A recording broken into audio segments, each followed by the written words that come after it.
Before we get started, let's just go over a few of the concepts for controlled flight, which you guys are going to be obviously doing when you're working on building your airplane. So today was tremendous. We had a personalized tour of the grounds here at the Wright Brothers Monument. Wonderful mentor came in and gave all the students just a wonderful discussion of how the Wright brothers got here, how their process for flight went.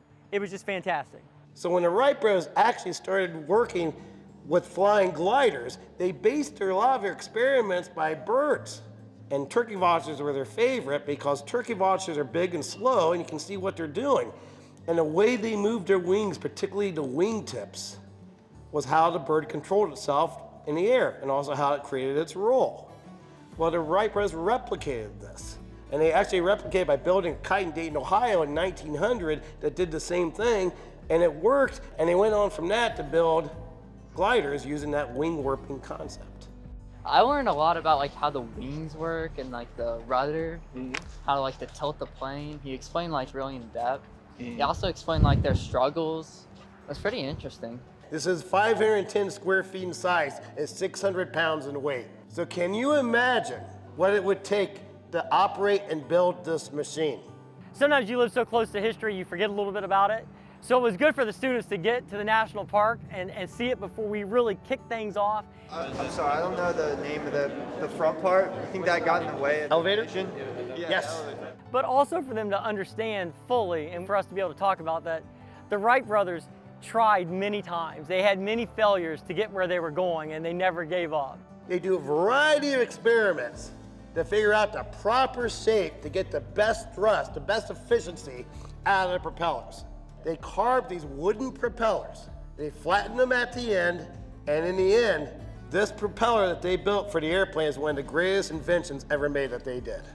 You can go down and see how short the first flight was, and then the last flight lasted almost a minute, went over 800 feet, and all the steps that got them there. To be able to talk about that, I think everyone really enjoyed. Turn this off and then pick up your items, okay? Try to follow prescribed safety procedures. So what we have really concentrated on are some foundational safety skills with all the tools we have in the lab. So we went through certification of the drill press and the bandsaw and other items we'll be working with there. Electrical safety, fire safety, personal protective equipment. At the core, all this, you need safety in everything that you're doing here. We really bunker down on all the safety and stuff, but now we're just coming together to start with the manufacturing, fabricating part, and I think it's gonna be a whole lot of fun. That's all you have to do. On both sides? On both sides. We've come in here now and have begun the first project, which is a riveting project that the students do that employs all the tools we have in the lab. This is preparing us for the building of the airplane, the structure, and all the equipment and stuff that we're going to be using in the future for it. There's the artisanship in it, so next time, think about what you learned this time and it'll be better. They've had 2 pieces of aircraft aluminum that they've cut, and now they're in the process of deburring the edges, making it smooth, drilling holes in them, clecoing the holes to keep everything in place, and now riveting the 2 pieces together. So in this project, we're gonna be using different styles. I think it's 8 different styles of riveting, and we're gonna be using what we learn here throughout the whole building process whenever we're assembling the plane. So I think it'll help out a lot. We have 22 folks in here who are working as hard as they can. We have 11 folks working in the lab. We have 11 folks working in what I call the aviation library. The National Park Service lets us use the conference room over there.